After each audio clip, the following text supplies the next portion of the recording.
Hi there, this is John Wilkinson again from History Made Easier, and the focus for this presentation is how the time at Yan'an confirmed Mao as the undisputed leader of the Communist Party.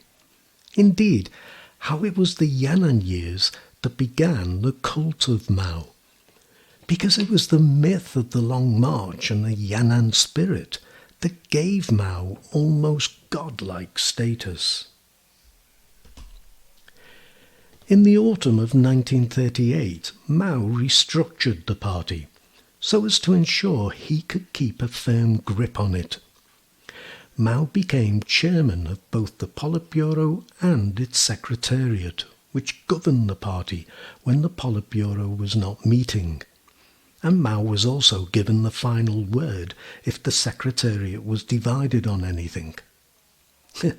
Ever the patient man, but never forgiving, never forgetting. 3 years later, he launched the Yan'an Rectification Campaign, which was to last 2.5 years, from September 1941 to April 1944. It was preceded in December 1940 with a list compiled by Mao of ultra-leftist errors made at Jiangxi. These errors included a lack of party democracy, monopolizing political power, and unwarranted attacks on comrades. The economic elimination of capitalists, including rich peasants and intellectuals, at a time when they were still needed, and in mistaken military policy, ignoring guerrilla tactics and attacking cities. Failure to take account of the Chinese context was also a key criticism. The first targets of the rectification campaign were the old Shanghai leadership, but it was soon extended to the whole party. The campaign's aim, Mao insisted, was not to punish, but to rectify. Curing the sickness to save the patient was how Mao put it, enabling the individual to recognize their errors. There were what was called New Leaf rallies, at which faults were publicly admitted and promises made to correct erroneous ways.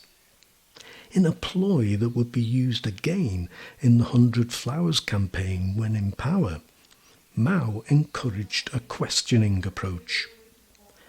Members must ask why about everything.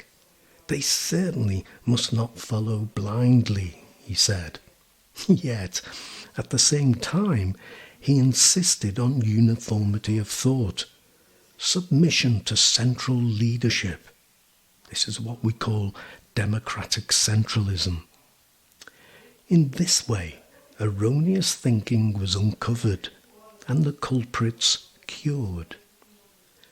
The criticisms raised by Mao's encouragement of a questioning of party policy, though, led in the autumn of 1942 to a cadre screening movement in order to weed out spies and bad elements. The growth of party membership, it was argued, had allowed the nationalists to infiltrate it, and the party needed cleansing.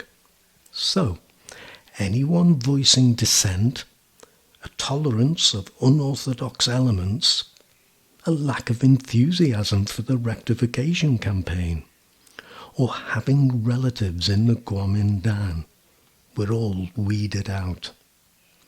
In total, 55% of the party membership were expelled from the party. Zhou Enlai and other prominent figures also faced vicious verbal criticisms and were forced to repent and affirmed their loyalty to Mao. They all publicly acknowledged their mistakes, the only exception being Liu Shaoqi, though Mao, always a patient man, would deal with Liu some 20 years later during the Cultural Revolution. Mao too was obliged to make a tacit apology for the excesses of the campaign, bowing 3 times to an assembly of party cadres. And with that, the campaign came to an end in April 1944. What was the purpose of it all? Mao was not merely affirming his position as party leader. He was bending the party to his will, and in the process exacting revenge on those who had persisted in criticising his tactics at both Jinggangshan and at Jiangxi, before casting him aside.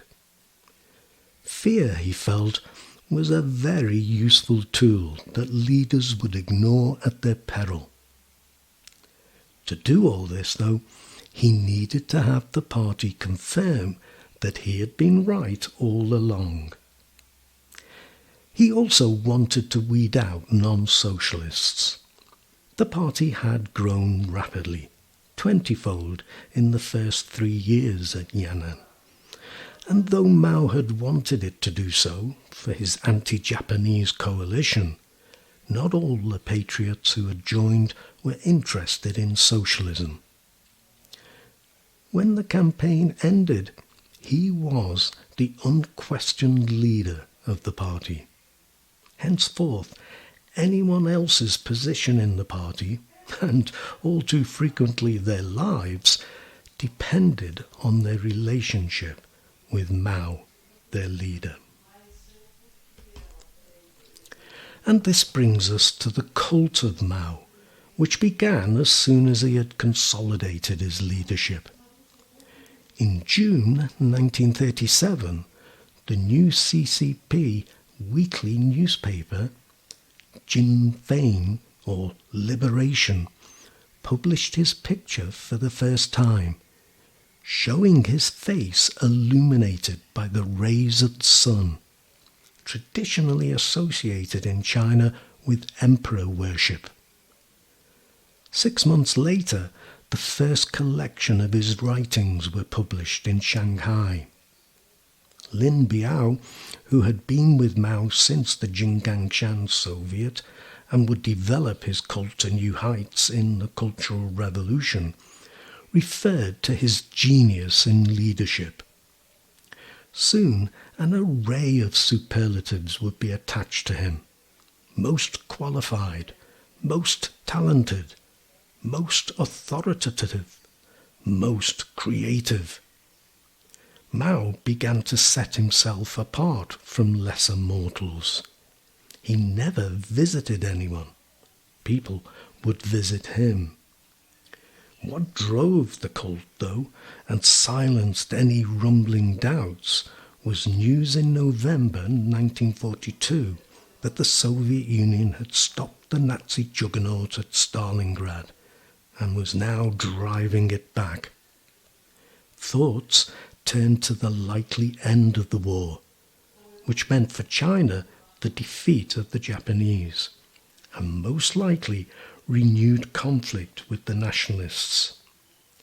A leader with the charisma that Mao had could be important in inspiring the masses to side with the communists rather than the Kuomintang. Liu Shaoqi, who in 1943 became second-ranking party leader and Mao's heir apparent until his downfall in the Cultural Revolution, called for Mao's leadership to penetrate everywhere. And it was at this time that the term Mao Zedong thought was coined, and his selected works were compiled. The Maoist anthem, "The East is Red," was also written.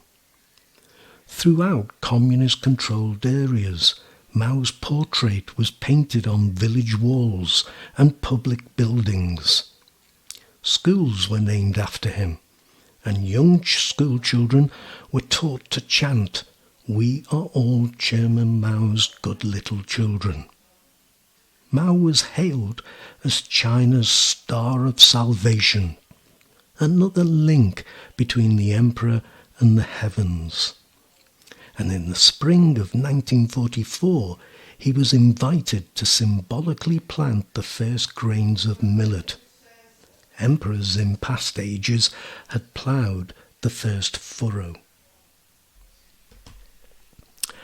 And so, as World War II came to an end, Mao, who back in the 1920s had, like all Chinese communists, been obliged to join with the Kuomintang, now led an independent Chinese Communist Party, independent from the Kuomintang and independent from the Soviet Union.